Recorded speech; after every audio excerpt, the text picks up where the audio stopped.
Hello everybody. I got a knife back. Y'all know that I'm perfect. I'm the greatest knife maker in the world, and I never make mistakes. If you believe that, you've never watched one of my videos. Well, this here is a knife that James McIntyre bought, and if you'll notice right down here, let me get something to point with. My big finger in the way. Oh, anyways, if you'll notice right down here in front of this finger guard, right there, that piece of wood used to come all the way down to the metal, or to the bottom of the metal. And as he was chopping some limbs or something, those chipped off on both sides. And that's not something that I do on my knives nowadays, because if you'll notice this knife here that I made for myself, you notice where I stopped the wood handle at? I didn't bring it all the way down. So, you know, stuff happens, and understandably James was, yeah, my belt cut unbuckled. James was pretty distraught or upset, whatever you want to say, and I said, hey, send it to me and I'll straighten it out. So I have already done one side. I rounded it off like I do now, and of course I'm going to have to get all these scratches out here and rebuff that, but I'm going to do this other side in case y'all want to see it or whatever, you know. Hey, you know, whatever. Okay. What I'm going to do is I'm just going to round this bottom off, and I want it to look like the other side. Of course they have to match. There's no question about that. Okay. So I take my little, was it coping saw? I believe it's called a coping saw, and kind of look at the other side and make sure I'm cutting in the same place.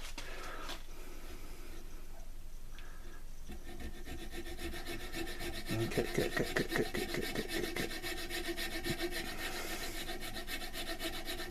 I know, I should have done this with the sawzall, shouldn't I? Or skill saw.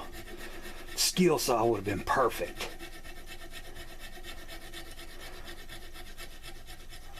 Okay, the plan is to just cut down to the liner material. Pop.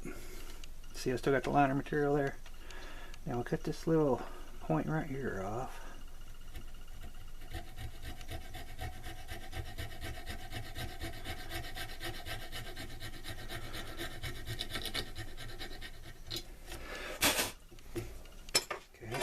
Now I have this file here that I've cut all the teeth off the edges, and I use it specifically for this right here.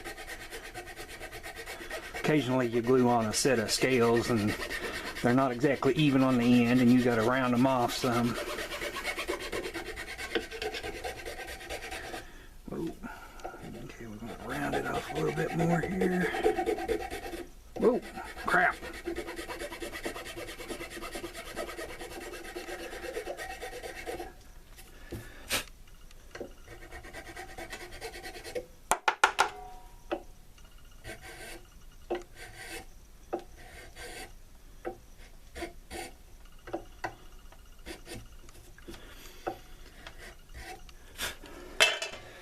You can take your knife.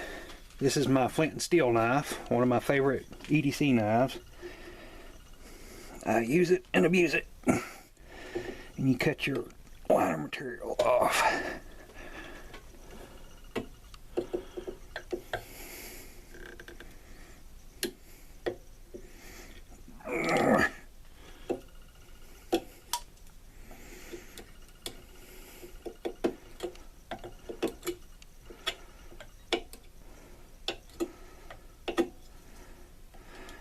Some epoxy right there I gotta get off.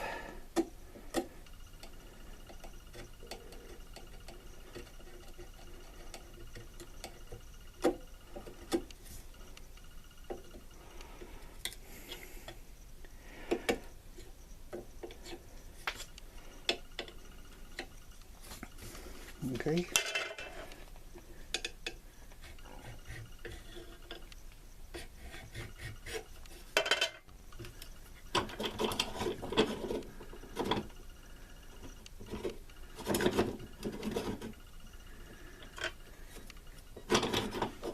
Okay, now I would call that a success.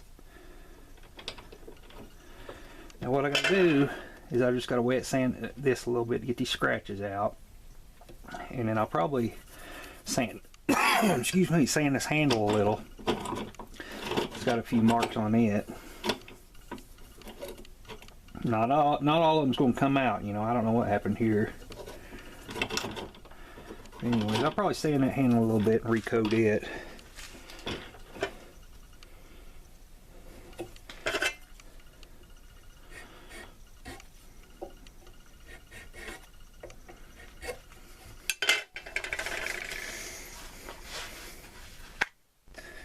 See, that's the way I do it nowadays. The old way, that wood would have came all the way down to here into a little point, which I should have known would absolutely break off if hit just right. But, you know, it's something I know now, so I don't do it anymore. So there we go.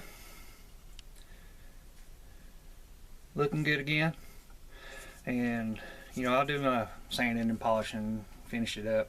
Then I'll have to warm that sheath back up and put it back in the press, the Kydex press, to make sure that we've got good retention and stuff on here. Whoop, shit. God, I about cut myself. Other than that, it's all done, you know. Stuff happens. Man, I like that knife. Oh, I gave mine away like that. I like that. Anyways, you know, stuff happens, and if you know James McIntyre, he's, let's see, he's a big guy. He's a big Brutus, bull in the china shop kind of guy, you know, and if that's all he does to this knife, then I'm tickled to death with it. James is a big old guy, and if that's all the breaking he done to this knife, then I think it done pretty good. So, you know, I feel bad that the handle's chipped, but, you know, all I can do is fix it and send it back to him and hope he's happy with it. So I just wanted to show you guys, you know, I'm not perfect, and I hope nobody thinks I am, and how I corrected that. And I guess it's kind of a video for James to see how I fixed it and all. And gosh, got so much going on. But I'm gonna go ahead and get that fixed and send back to him. I'm gonna ship it out Monday morning. And he sent me a file and he sent that back to make another knife out of.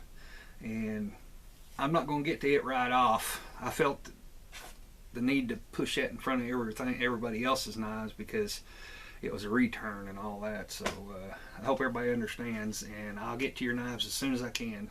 I appreciate your patience, and thank you all for watching. I sure appreciate it, and I'll talk to you later. Take care.